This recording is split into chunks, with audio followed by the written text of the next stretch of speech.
Bonsoir à vous tous qui nous rejoignez.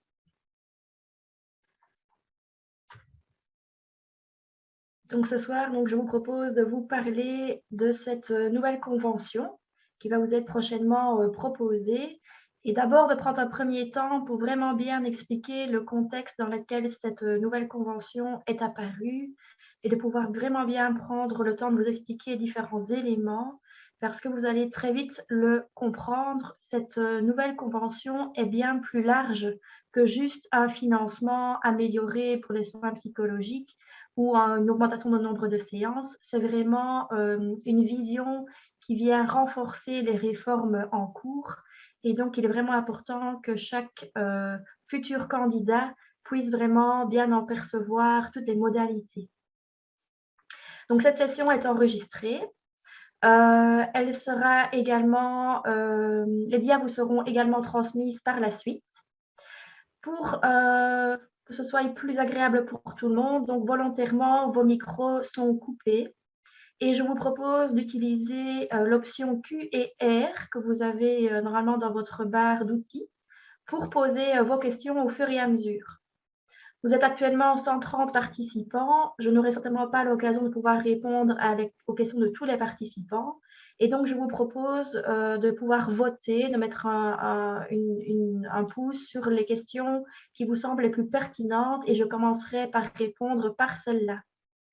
Les questions auxquelles je n'aurai pas su répondre aujourd'hui seront enregistrées et vous seront répondues au travers d'un FAQ, puisque avec l'INAMI, nous recevons actuellement énormément de questions sur cette nouvelle convention. Nous ne sommes pas en capacité d'y répondre individuellement. Donc, nous allons procéder par la création d'une foire aux questions où nous essaierons de reprendre la plupart des questions qui reviennent le plus régulièrement et d'y apporter une réponse. Donc, ça, c'est prévu prochainement. Alors, concernant la présentation d'aujourd'hui, donc un petit mot sur le contexte politique. La convention en tant que telle, le processus de facturation brièvement expliqué, et puis quelques informations sur les mesures transitoires. Donc tout d'abord, merci et bienvenue d'être là, et surtout, merci aussi pour le travail que vous effectuez depuis le début de cette convention et même bien avant.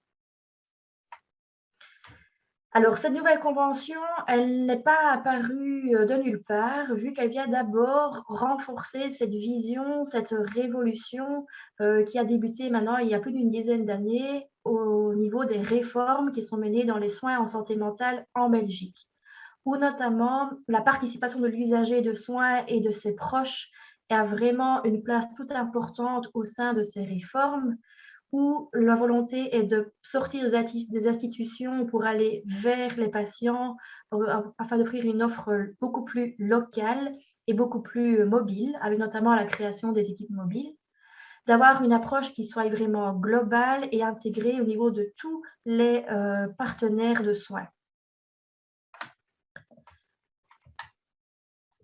Alors, cette convention, elle a surtout été accélérée suite à la pandémie de Covid-19, vu que très rapidement, on a perçu l'impact de cette pandémie aussi au niveau de la santé mentale de la population belge et de ses soignants. Et cet événement mondial a vraiment accéléré la nécessité d'investir davantage dans les soins en santé mentale. Dès lors, fin d'année 2020, est apparu un premier protocole d'accord entre le fédéral, les régions et les communautés afin d'avoir une approche coordonnée pour renforcer l'offre de soins en santé mentale, en particulier pour des groupes cibles vulnérables qui ont été identifiés comme étant plus particulièrement touchés par la pandémie, notamment les indépendants, mais aussi les soignants, des familles plus vulnérables, plus précarisées et tout un tas d'autres groupes vulnérables. Donc, cette nouvelle convention s'agit vraiment d'une étape nouvelle dans la réforme des soins qui se poursuit dans cette vision, mais surtout, vous allez le voir rapidement, qui veut surtout mettre l'accent sur la nécessité d'avoir une offre de soins beaucoup plus proche du milieu de vie du citoyen et vraiment en mettant l'accent sur la coopération entre tous les acteurs de la première ligne. Pour ce faire, il y a eu la création d'une commission de convention transversale. Cette commission de convention transversale, elle a regroupé plus d'une soixantaine de représentants, des représentants issus de tous secteurs confondus, avec par exemple des personnes représentant les fédérations hospitalières, des médecins, des psychiatres, mais aussi des associations de patients et d'usagers, des fédérations de psychologues, d'orthopédagogues, des cabinets, l'administration dynamique du SPF. Bref, plus de 60 personnes qui se sont rencontrées de manière hebdomadaire depuis décembre pour parvenir à la création de cette convention. Mais avant ça, il fallait se mettre d'accord sur des principes clés autour desquels l'ensemble des acteurs pouvaient avoir un consensus. Puisque ce budget de 150 millions d'euros, il fallait pouvoir l'utiliser à bon escient et le protocole d'accord mettait déjà certaines directives, mais qu'il fallait clarifier. On a donc pris en considération différents éléments. D'abord, simplement, les besoins de la population changent au cours de leur vie. Les besoins d'un enfant ou la problématique à laquelle il peut être confronté en étant enfant ne va pas forcément être la même une fois adolescent ou personne âgée. Et donc, la prévalence des problèmes de santé mentale évolue.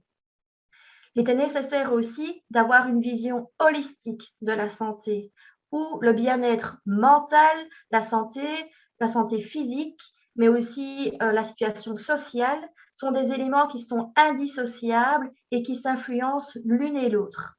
Il fallait donc sortir de ce clivage de la santé physique qui est séparé de la santé mentale, mais vraiment d'avoir un modèle qui les intègre tous. Un autre principe sur lequel les acteurs étaient d'accord, c'était d'avoir une offre à plusieurs niveaux selon différentes fonctions. Cette offre doit être aussi accessible, locale et proche du citoyen. Et enfin, elle doit permettre une meilleure coopération entre les différents professionnels de la santé, une coopération multidisciplinaire et transversale. Pour définir cette convention, on a donc développé un préambule basé sur 4 éléments. La perspective Public Mental Health, l'organisation optimale des soins selon l'OMS, le quadruple aim et cette coopération multidisciplinaire et intersectorielle. Je vais les développer maintenant brièvement. Donc, qu'est-ce qu'une perspective Public Mental Health? C'est une approche de la santé publique qui part d'une vision beaucoup plus large et qui s'adresse à l'ensemble de la population et pas seulement une vision individuelle. Lorsqu'on parle d'une perspective de Public Mental Health, on vise à améliorer et à protéger la santé au niveau de la population et de la communauté. On se concentre donc pas seulement sur l'organisation des soins, mais aussi sur la recherche, les déterminants de la santé, la promotion d'un mode de vie sain, la prévention, la détection précoce et d'autres éléments. Cette approche va donc avoir un impact sur le choix des interventions, la manière dont ils vont être organisés et pour quel groupe cible. Pour mener cette discussion, nous sommes notamment concentrés sur le tableau qui vous est présenté ici de Tony Croft et Tansella, qui définit davantage une comparaison entre une vision Public Mental Health et une vision plus individualiste. Vous voyez que dans ce tableau, la vision centrée sur la population est mise en avant. Les patients sont pris dans leur contexte socio-économique. On s'intéresse beaucoup plus à la prévention primaire, dans les soins primaires, et on est davantage centré sur le développement d'une intervention communautaire plutôt qu'individualiste. Deuxième élément clé de ces discussions, toujours cette référence à l'OMS qui est vraiment un pilier pour la politique en Belgique.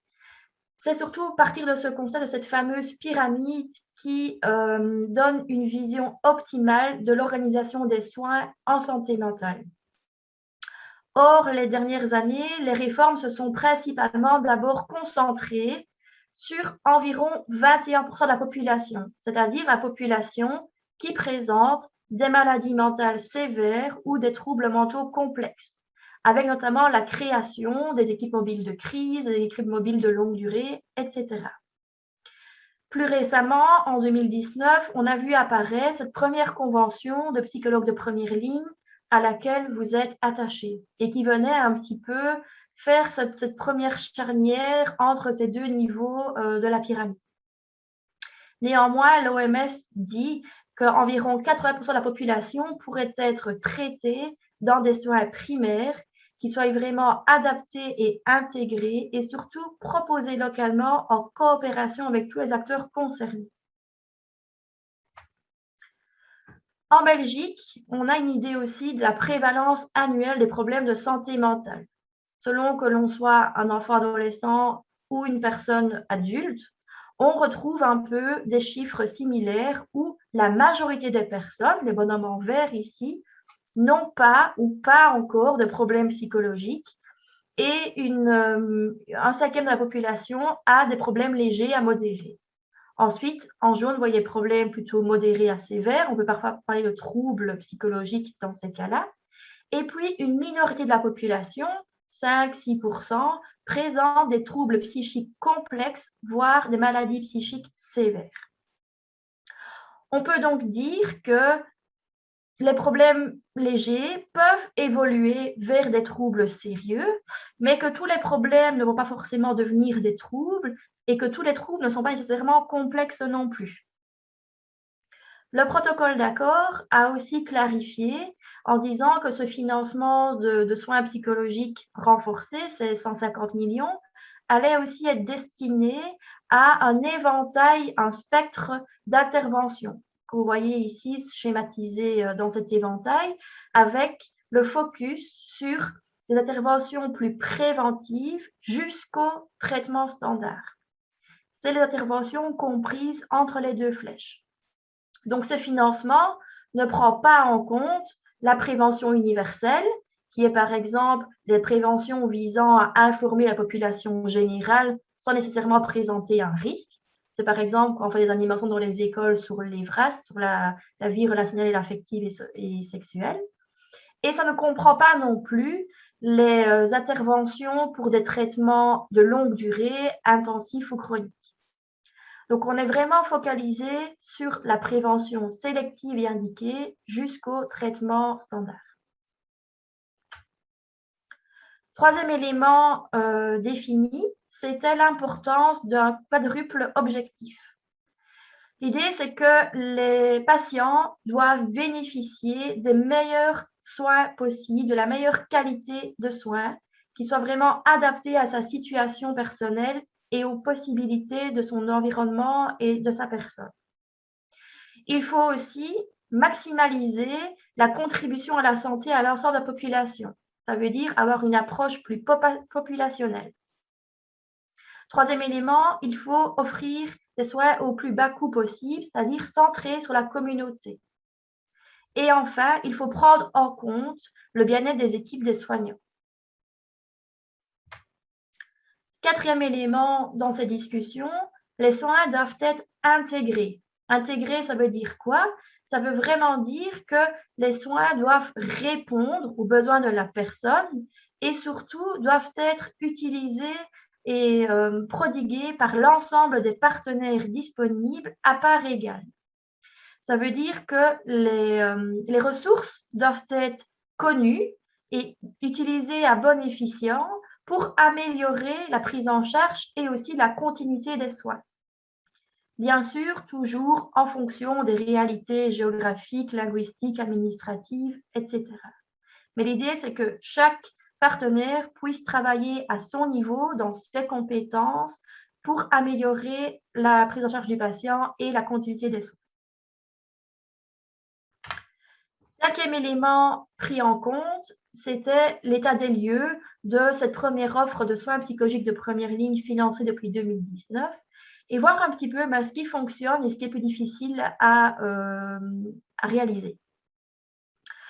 Donc, le lancement de cette offre-là a été progressif. Au départ, difficile parce qu'il n'y avait pas beaucoup d'informations ou de mauvaises informations et parce que ça nécessitait aussi un changement de culture important. Malgré tout, au mois de mars 2021, vous étiez plus de 850 psychologues de première ligne à être conventionnés, présents à plus de 1200 adresses. Et chaque semaine, nous recevions des nouvelles candidatures. On avait aussi très peu de ruptures de convention. L'offre a doublé, voire même triplé en une année, passant de 11% d'utilisation à 30%, même s'il y avait une différence importante dans les réseaux, comme vous le voyez. Dans certaines régions, l'offre était même utilisée à 50-60%.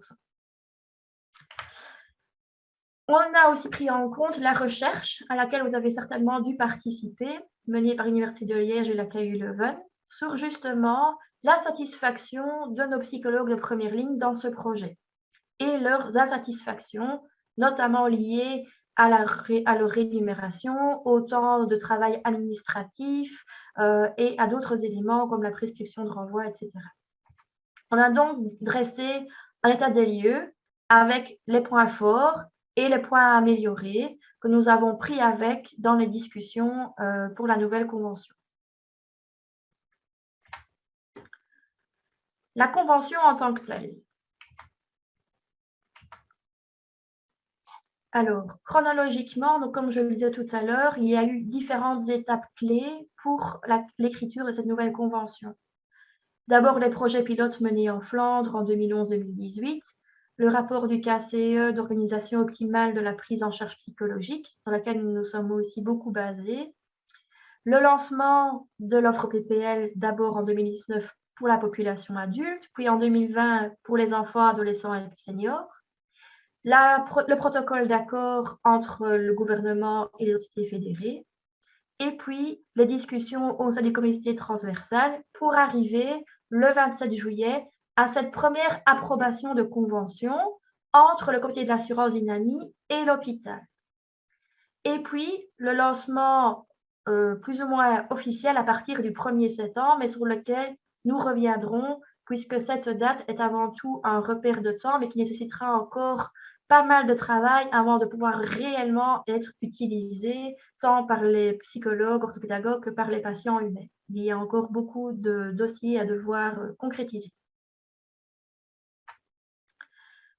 Alors, dans cette convention que vous prendrez connaissance, vous verrez en guise d'introduction que l'on parle de différents éléments de cette coopération locale multidisciplinaire, de la culture de la qualité qui sera développée au sein des réseaux, de la prise en compte de l'âge d'apparition et de transition de certaines problématiques, et enfin de la nécessité de renforcer des soins psychologiques à travers notamment deux fonctions.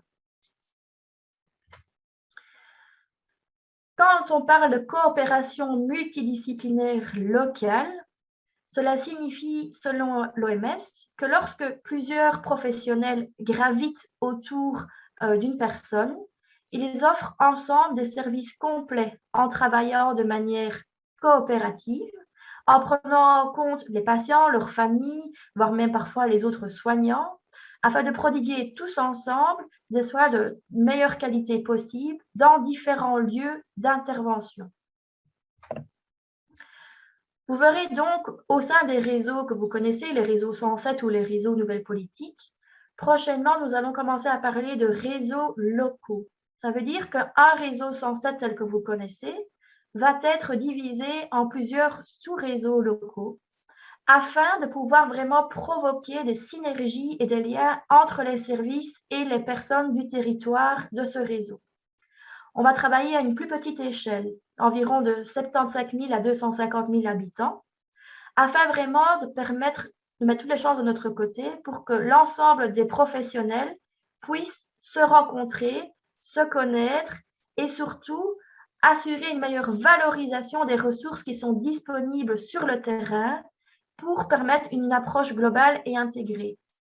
Et lorsque l'on parle des professionnels, ce n'est pas uniquement la santé mentale, c'est aussi la santé générale, les acteurs de la prévention, de la détection précoce, du rétablissement, de l'insertion professionnelle, du socioculturel, de l'économie, tous les acteurs qui peuvent être à un moment donné mobilisés autour d'une situation d'une personne.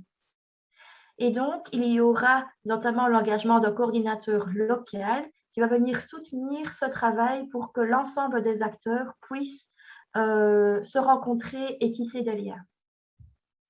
Alors, au niveau schématique, si on voulait représenter un réseau, Voilà comment le réseau pourrait être dessiné. On a d'abord l'individu. L'individu, c'est notre patient qui va d'abord souvent faire preuve d'auto-soin. Il va d'abord essayer de s'en sortir lui-même, de s'aider lui-même, avant de demander de l'aide. Ensuite, souvent, lorsqu'il demande de l'aide, c'est d'abord souvent à ses familles, à sa famille, à ses amis, à ses professeurs, à ce contexte informel avec lequel il peut trouver du réconfort ou du renforcement de résilience. Ensuite, lorsqu'il passe à un professionnel, c'est souvent dans un service d'abord de première ligne. La population a tendance d'abord à se confier à son médecin généraliste, à une assistante sociale, une aide familiale, un pharmacien ou d'autres professionnels sur lesquels il peut déjà avoir des soins. Ensuite seulement, il y a des professionnels qui sont plus spécialisés, toujours dans cette idée de soins ambulatoires, qui peuvent prodiguer des soins pour des problèmes de santé mentale plus précis, comme les équipes mobiles de crise, les établissements de santé mentale, les services de réhabilitation, les psychiatres, les psychologues spécialisés, etc. Et enfin, l'hôpital psychiatrique, des institutions ambulatoires ou résidentielles pour des soins plus intensifs. L'idée est que plus on va haut dans les cercles, plus ces soins sont distants de la personne. Tandis que lorsque le soin rapproche de lui, on est plus dans des soins de proximité et donc plus facilement accessibles et mobilisables. Si maintenant on met ça en termes de relation pour expliquer la convention qui vous est proposée. Donc au niveau de ce patient, on a bien sûr le niveau clinique, c'est-à-dire les besoins que cette personne rencontre à un moment donné de sa vie. Idéalement, on va d'abord essayer de travailler au niveau de la proximité, au niveau micro, lorsque c'est possible, bien sûr, si les problèmes sont capables d'être pris en charge par ces professionnels de la première ligne.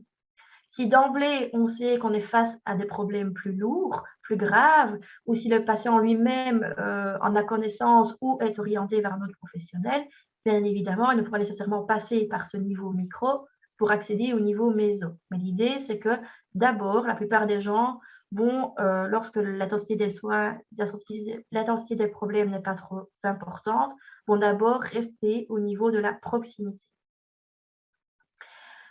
Vous voyez des petits bonhommes rouges. Les petits bonhommes rouges ont cette fonction, cette mission parfois de faire le pont entre les niveaux. Ça peut par exemple être un médecin généraliste qui va suivre le patient tout au long de sa vie et qui va pouvoir se connecter aux professionnels qui vont être mobilisés à un moment donné dans la vie du patient. On pourrait imaginer aussi que cette fonction de pont soit un jour assumée par exemple, des psychologues de première ligne. Bien sûr, ce n'est pas non plus l'idée que tous les professionnels parlent entre eux et se connaissent. Ce ne serait pas réaliste et nécessaire. Mais l'idée, c'est que certains acteurs puissent faire ce lien entre les autres acteurs.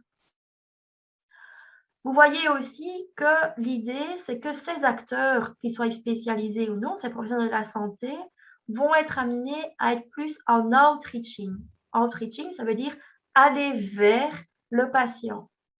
Et donc, progressivement, à travers cette convention, mais d'une manière générale, l'idée, c'est de ne non plus attendre que le patient vienne à son cabinet, mais plutôt que le professionnel aille vers les patients directement dans son milieu de vie. Et par milieu de vie, ça peut être le domicile, mais pas uniquement. Ça peut être une école, ça peut être une maison de jeunes, ça peut être un quartier, ça peut être différents lieux qui sont identifiés comme étant des lieux fréquentés par la personne. Deuxième élément dans la convention, c'est le développement d'une culture de qualité dans les réseaux de soins en santé mentale. L'objectif de cette culture de qualité, c'est de permettre de développer des soins qui soient sûrs, efficaces et efficients, égaux, opportuns et axés sur le patient. Ça veut dire que progressivement, les réseaux vont être stimulés pour développer un changement de culture important pour viser l'amélioration continue de la qualité des soins. Ils vont donc avoir une réflexion critique, régulière, ils vont devoir s'auto-évaluer sur la qualité des soins fournis dans leur réseau. Ils vont pour ça impliquer tous les acteurs et vraiment avoir un partage de données transparent entre eux. L'évaluation de la satisfaction des patients directement et de leur famille et des prestataires de soins sera également un élément important à prendre en compte. En tant que professionnel conventionné, vous serez aussi certainement invité à contribuer à l'évaluation de ces soins de qualité. Troisième élément pris en compte dans cette convention, c'est l'âge d'émergence. Puisque comme vous le voyez ici dans le tableau, on voit à peu près qu'un mineur sur 5 et un adulte sur 7 présentent des troubles psychiques. La moitié des troubles apparaissent avant l'âge de 19 ans. On sait aussi que l'impact des problèmes de santé mentale est plus important dans la tranche 14-24. Cette prise en compte de ces éléments a vraiment déterminé aussi comment les budgets ont été répartis. Ces 150 millions ont été aussi pondérés par le facteur population en prenant en compte non pas seulement le nombre d'habitants ou le facteur socio-économique de ces habitants dans ces réseaux, mais aussi la nécessité de prendre en compte l'âge d'apparition pour pondérer et permettre un budget aussi important pour les enfants adolescents. Concrètement, le public cible de la convention, c'est toujours un budget limité, même s'il est important, 150 millions, mais néanmoins, il est limité à un type de patient, enfin deux types de patients. D'une part, des personnes qui débutent ou ont une plaque encore relativement légère de problèmes de santé mentale et qui nécessitent une faible intensité de soins. Classiquement, c'est la population normalement rencontrée dans les soins psychologiques de première ligne. À celle-là, on y a ajouté des personnes qui ont aussi des plaintes plus importantes et qui nécessiteront des soins plus spécialisés. Il sera toujours nécessaire que les personnes soient en ordre d'assurabilité et les réseaux devront aussi développer des offres avec une attention particulière pour des groupes plus vulnérables. Lorsque je disais qu'on avait pris en compte l'âge d'émergence, ça veut dire aussi que les réseaux vont avoir une période charnière, une tranche d'âge charnière. Les conventions ne seront plus de 0,18 et plus 18 ans, mais il y aura une période charnière pour les personnes âgées de 15 à 23 ans. Ça veut dire qu'une personne qui a 23 ans pourra soit encore appartenir à la catégorie des enfants adolescents et donc faire appel au réseau enfants-adolescents, ou bien à partir de 15 ans pourra être reprise dans le réseau adulte. Et cette attribution à cette catégorie dépendra un peu du contexte spécifique de la personne évaluée par le psychologue ou le pédagogue clinicien concerné. Mais la personne ne pourra pas accumuler au cours de 12 mois les offres à la fois pour le public enfant-adolescent et à la fois pour le public adulte. Donc, il devra faire un choix s'il appartient plutôt à l'offre enfant ou l'offre adulte.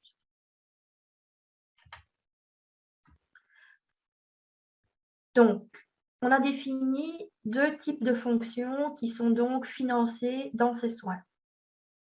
Premièrement, la fonction psychologique de première ligne, que vous connaissez un peu, donc des soins de faible intensité dans une optique plutôt court terme.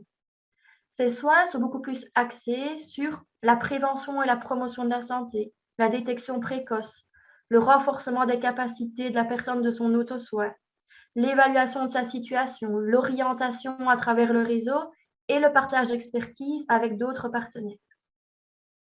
À cela, donc, on a ajouté une fonction psychologique spécialisée.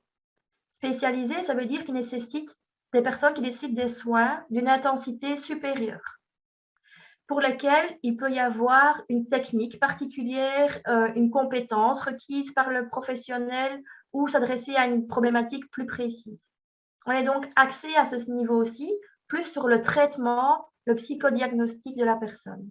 Toujours avec la possibilité d'orienter la personne vers les soins les plus adaptés et toujours en partageant son expertise avec d'autres professionnels.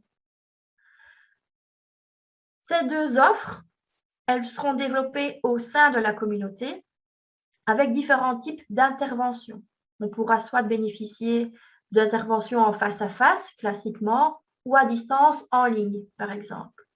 Elles pourront se faire en individuel ou en groupe, en cabinet ou en outreaching. Avec toujours la possibilité aussi, pour les enfants adolescents, d'avoir des consultations avec leurs parents ou leur environnement. Voilà un peu maintenant le schéma de l'accessibilité à ces soins. Donc, on part toujours de cette personne en mauve qui a besoin de soins et qui présente une plainte pouvant être légère à plus sévère. Si c'est une plainte légère, il n'est pas nécessairement besoin d'avoir directement des soins spécialisés. Elle pourrait être normalement traitée par des soins de première ligne. Et donc, cette fonction de première ligne, elle va être en accessibilité directe. Il n'est plus question de prescription de renvoi. Donc, toute personne qui se présente chez un psychologue de première ligne peut se présenter spontanément. Et la première séance chez un psychologue de première ligne sera gratuite pour elle. Donc, il n'aura pas de quote-part à devoir payer. L'entièreté de la séance sera facturée par le psychologue, bien évidemment, au réseau, mais sans percevoir la quote-part du patient. Si maintenant, ces soins ne sont pas suffisants, ou si on sait d'emblée que la personne a besoin de soins plus spécialisés, parce qu'admettons qu'elle vient d'un niveau supérieur de soins, qu'elle soit en hôpital psychiatrique, ou qu'elle est orientée par un psychiatre, ou parce qu'on sait d'emblée que c'est vraiment des soins spécialisés qu'il lui faut, elle pourra aussi avoir accès à la fonction plus spécialisée. Mais cet accès est conditionné à la réalisation d'un bilan fonctionnel, que je vais vous expliquer juste après.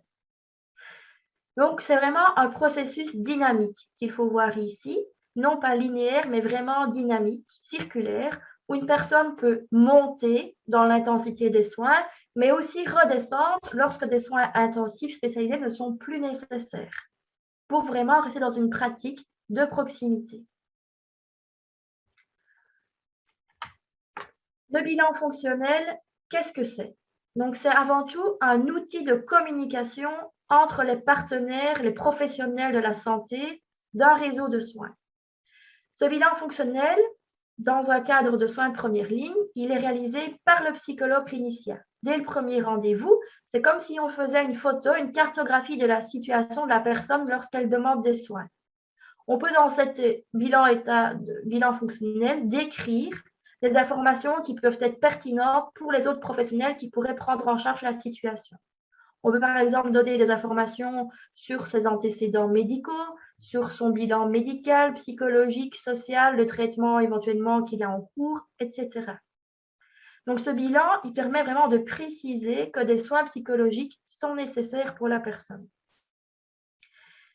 Ce bilan, il va aussi justifier le recours à des soins spécialisés.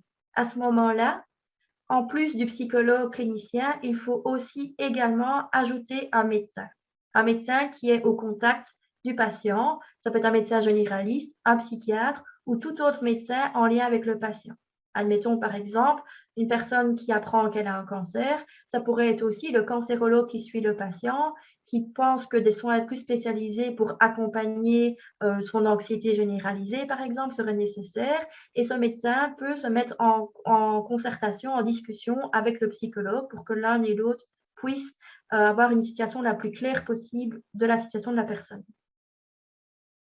Donc, c'est vraiment l'idée d'avoir une vue globale de la situation de la personne dans une approche biopsychosociale et vraiment dans l'intérêt de la personne et dans l'intérêt de la continuité des soins. Ce bilan fonctionnel, pour des soins spécialisés, il sera aussi réévalué en cours ou en fin de traitement, puisque l'idée, c'est qu'à un moment donné, lorsque la personne a été suffisamment aidée, qu'elle n'a plus besoin de soins spécialisés, qu'elle puisse revenir dans des soins de première ligne.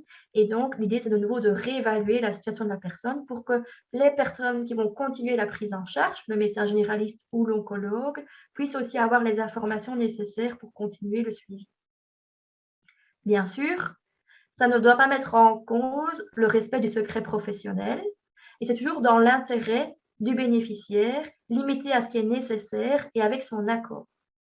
Et pour ça, parce que je sais qu'il y aura plein de questions, je vous invite vraiment à aller relire ce qu'est le secret professionnel partagé de l'article 14 du Code de déontologie. La convention, donc, va financer 2 types de soins avec un nombre limité de séances.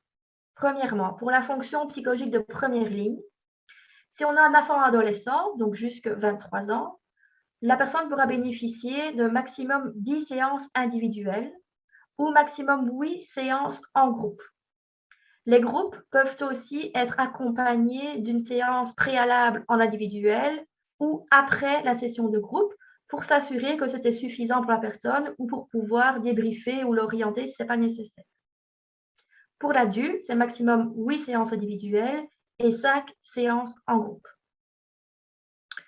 Pour la fonction spécialisée, pour les enfants adolescents, maximum 20 séances par an, maximum 15 séances de groupe, avec toujours la possibilité d'avoir une séance avant et une séance après en individuel pour débriefer ou préparer l'intervention en groupe. Pour les adultes, maximum 20 séances également et 12 séances en groupe. Au sein d'une même fonction, donc par exemple la fonction de première ligne, la personne ne peut pas cumuler au sein d'une même année deux types de soins. Donc soit elle fait de l'individuel, soit elle fait du groupe au sein d'une même fonction. Mais elle peut très bien commencer par de l'individuel en première ligne et passer de du spécialisé en groupe en deuxième ligne. C'est par période de 12 mois. Par 12 mois, donc ça ne veut pas dire une année civile, ça veut dire à partir du moment où la personne commence, admettons le 1er décembre 2021, ce sera donc jusqu'au 1er décembre 2022 qu'elle pourra avoir le nombre de sessions remboursées. Un professionnel, psychologue, orthopédagogue, clinicien, peut exercer les deux fonctions. S'il est suffisamment formé ou spécialisé, il peut très bien faire des interventions de première ligne et des interventions spécialisées avec le même patient, mais donc toujours en ayant l'apport d'un médecin pour compléter le bilan fonctionnel et le réévaluer. Exceptionnellement, si l'on voit qu'une séance aurait été nécessaire pour stabiliser le patient ou pour pouvoir le réorienter, exceptionnellement, une séance supplémentaire pourra être ajoutée, mais ce sera maximum 5% du budget du réseau avec l'approbation du réseau. Donc, ça doit vraiment être une mesure exceptionnelle. Au niveau du financement, donc des prestations que vous allez recevoir. Donc, c'est des prestations à l'acte. Vous pouvez réaliser ces séances avec le statut soit de salarié, soit d'indépendant, ou les deux, si vous êtes indépendant complémentaire, par exemple. Il y aura encore des précisions à venir prochainement sur l'exercice sous le statut salarié. Il y a encore des discussions à devoir mener avec notamment les régions et les communautés. Mais voilà les tarifs auxquels vous allez donc être rémunérés. Donc, pour une séance individuelle qui vaut de 45 à 60 minutes, c'est 75 €. Pour une session en groupe, de minimum 90 minutes à 120 minutes, vous serez rémunéré 200 €. Donc, vous l'aurez compris, l'avantage financier est vraiment important pour les personnes qui voudront mettre en place des groupes thérapeutiques. 126 €, ce sera le montant perçu par d'autres professionnels qui vont pouvoir vous accompagner dans ces interventions de groupe. Je vous expliquerai juste après.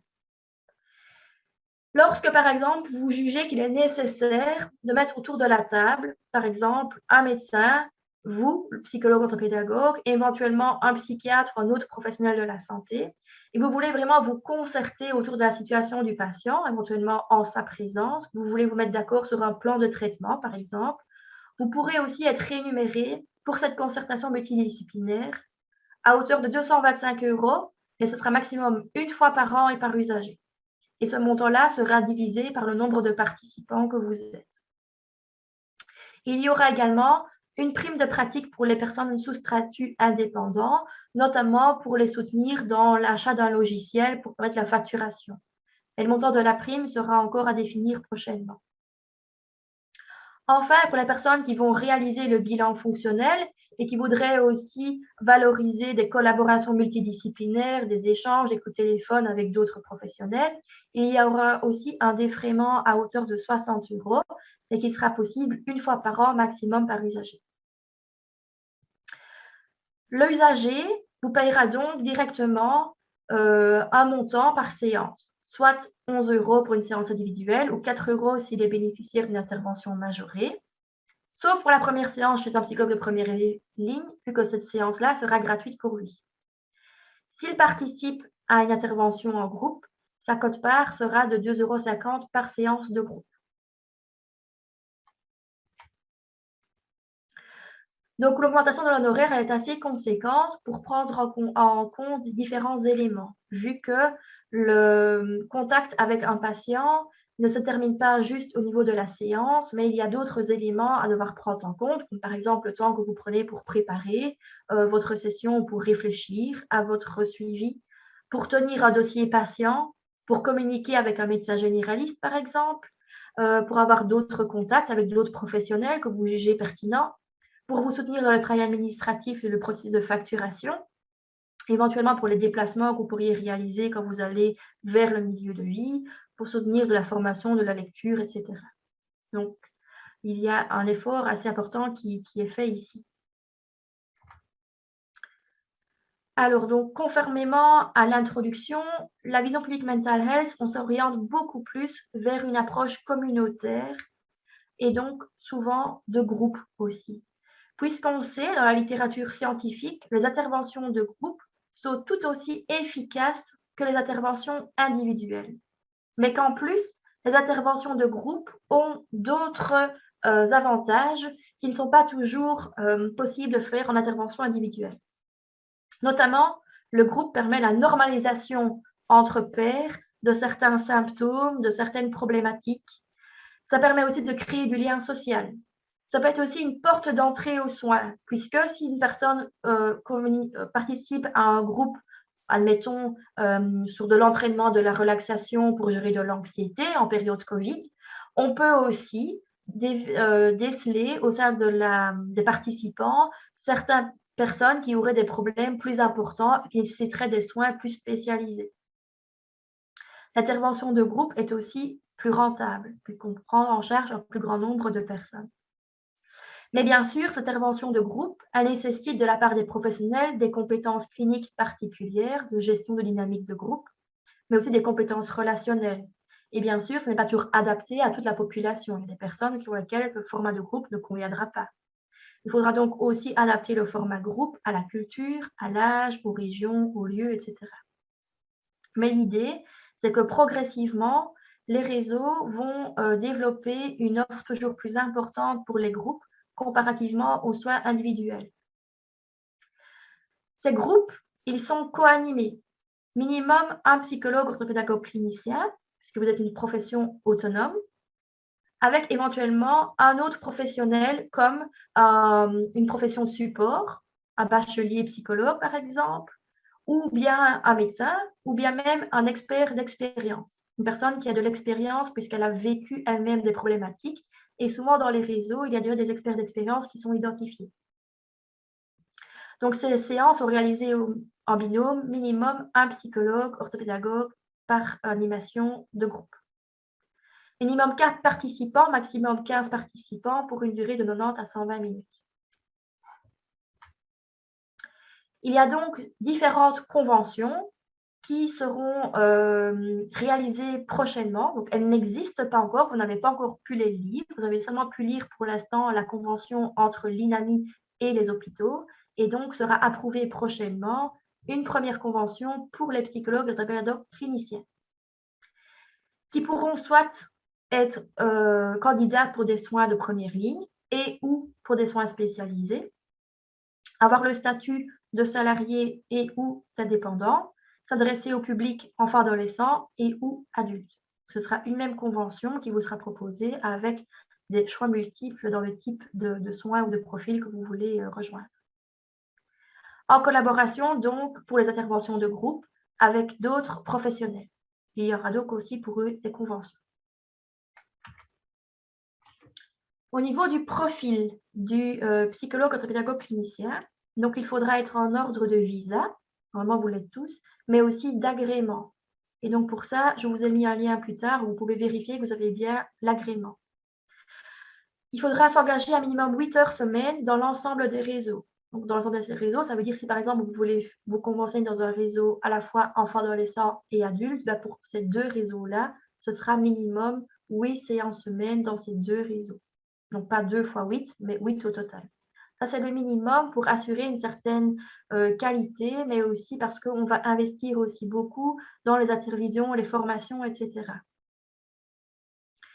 Vous l'aurez compris aussi, il ne s'agit pas ici que des critères administratifs comparativement à l'autre convention, puisqu'ici, il n'y a plus d'expérience minimum nécessaire de 3 ans, mais il y aura d'autres critères, comme par exemple, les réseaux, il faut s'assurer que les candidats qui veulent rejoindre le projet ont bien compris la philosophie que je vous ai expliquée au début de la présentation, sont enclins à sortir de leur cabinet pour aller en outreaching, pour être plus proactifs, plus mobiles, aller vers le milieu de vie, bien sûr quand c'est indiqué, qui seront enclins à développer une offre plus communautaire à travers par exemple les groupes plutôt qu'individuels, qui seront enclins à collaborer avec d'autres professionnels de tous les secteurs, toujours dans le cadre du secret professionnel, et en particulier avec le médecin généraliste détenteur du DMG, qui auront une expérience clinique minimum, qui pourront démontrer à travers un portfolio,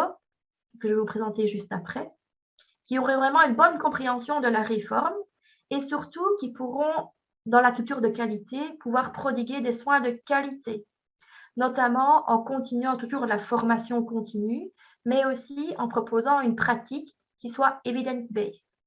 Evidence-based, ça ne veut pas dire limiter un courant ou une école spécifique de thérapie, mais c'est vraiment permettre à chaque professionnel d'augmenter ses compétences en vertu de ses limites et de la loi et des moyens qu'il dispose, mais surtout pour que son intervention soit guidée par des données scientifiques pertinentes, par son expertise, en prenant en compte les préférences du patient et les limites de compétences du psychologue.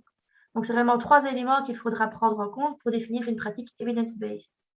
Progressivement aussi, au niveau du fédéral, nous allons créer une base de données avec des outils, des questionnaires, des choses qui sont evidence-based pour permettre aux psychologues, anthropologues cliniciens de pouvoir avoir accès facilement à la littérature scientifique validée. Donc, ce n'est pas une école de pensée, c'est vraiment des pratiques qui sont validées. Bien sûr, vous aurez toujours la liberté thérapeutique de choisir selon ces 3 éléments, les données scientifiques, vos compétences, votre analyse et les préférences du patient. Et enfin, de participer à la recherche parce que cette recherche continuera aussi. Un portfolio, c'est quelque chose donc qui entre dans la loi de qualité qui a été développée en 2019 et qui dit que tout professionnel de la santé, donc y compris les psychologues, orthopédagogues, cliniciens, est tenu de tenir à jour un portfolio, de préférence sous forme électronique, contenant des informations nécessaires, validant ses compétences et son expérience. Donc, ce portfolio doit permettre aux professionnels de démontrer des compétences dans les prestations qu'il fournit. Ça peut être un ensemble de diplômes, d'attestations, de certificats de présence à des formations continues, une expérience clinique acquise sur un domaine ou dans un milieu spécifique, une expérience scientifique, etc. D'une manière générale, indépendamment si vous êtes psychologue ou orthopédagogue conventionné dans ce projet-ci, indépendamment de ce projet, tous les professionnels de la santé vont être un jour amenés à devoir constituer chacun leur portfolio. Et donc, progressivement aussi, les réseaux vont vous demander de pouvoir illustrer ce portfolio pour pouvoir dire, voilà, effectivement, vous avez bien une formation ou une spécialisation dans tel domaine, et donc nous pouvons renseigner ça sur notre site web, etc. Concernant le lieu de pratique, il faut donc bien comprendre qu'on va vraiment sortir progressivement, ça prendra du temps, du cabinet principal du psychologue indépendant, parfois en pratique solo. L'idée de cette fonction de première ligne, c'est vraiment d'aller au plus proche de la population, dans cette pratique de proximité, le plus bas seuil possible, et donc aussi en privilégiant parfois des lieux qui ne sont pas stigmatisés santé mentale. Idéalement, par exemple, avoir des partenariats avec les villes, les quartiers, pour aller travailler directement au sein d'une maison de jeunes, d'une ONE, d'une école, ponctuellement à la demande des patients, dans une maison de repos, etc., ou d'autres choses. Donc vraiment avoir des lieux qui facilitent l'accessibilité et le travail multidisciplinaire. Et donc cette fonction de première ligne, il est vraiment important que l'on sorte progressivement d'une pratique en solo, solitaire, en cabinet privé. Ça doit vraiment être l'exception. Bien sûr, progressivement, elle se développera et ce n'est pas du jour au lendemain tout de suite que tous les psychologues et orthopédagogues pourront avoir cette activité en outreaching proche du milieu de vie. mais c'est l'idée d'aller progressivement vers là. Pour des soins spécialisés, comme on s'adresse à une population qui nécessite des soins plus importants, là, on pourra éventuellement penser à d'autres lieux plus identifiés santé mentale, par exemple un service de santé mentale ou d'autres structures. Et la pratique en cabinet plutôt privé sera peut-être plus répandue pour cette offre de soins-là.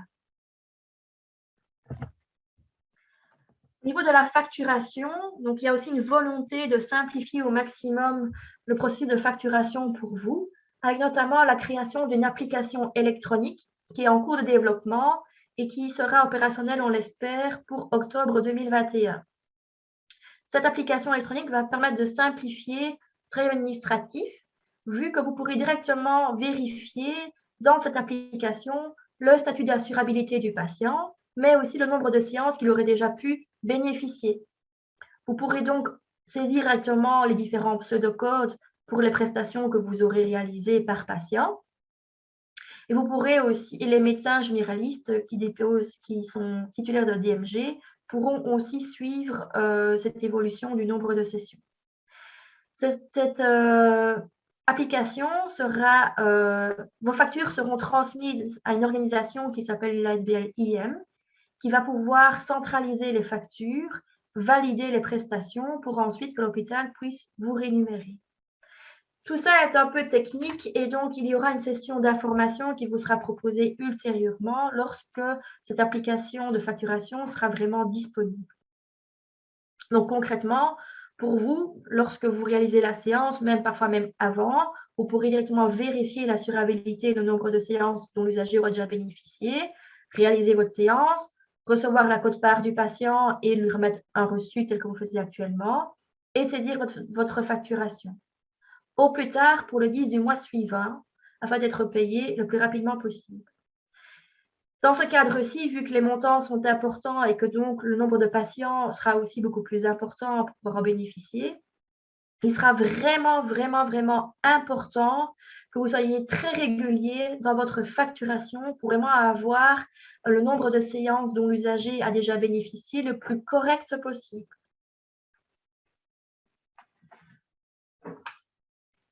Concernant des mesures transitoires, donc vous l'aurez compris, cette convention, elle est assez complexe et assez ambitieuse et il y a encore beaucoup d'éléments à devoir clarifier, comme par exemple le portfolio, le bilan fonctionnel, le statut de salarié, etc., la définition d'un réseau local, les partenariats à devoir établir pour les réseaux.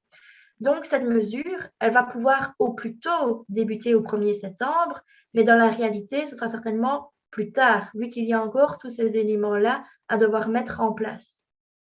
Malheureusement, c'est vrai que les médias se sont saisis de l'opportunité de faire une annonce importante à la population, mais si on relie bien la convention, il est marqué que c'est au plus tôt et après signature de la convention par le réseau. Et donc, les réseaux doivent aussi prendre connaissance de cette convention-là, réunir leur comité, définir tout un tas de points avant de pouvoir s'engager. Donc, ça veut donc dire que certainement que la plupart des psychologues ne seront pas conventionnés au 1er septembre et que donc les patients ne pourront pas non plus commencer à bénéficier de cette offre de soins. Il y aura malgré tout des mesures transitoires, puisque dans la convention que vous avez signée pour l'instant, elle sera encore d'application jusqu'au plus tard le 31 décembre 2021.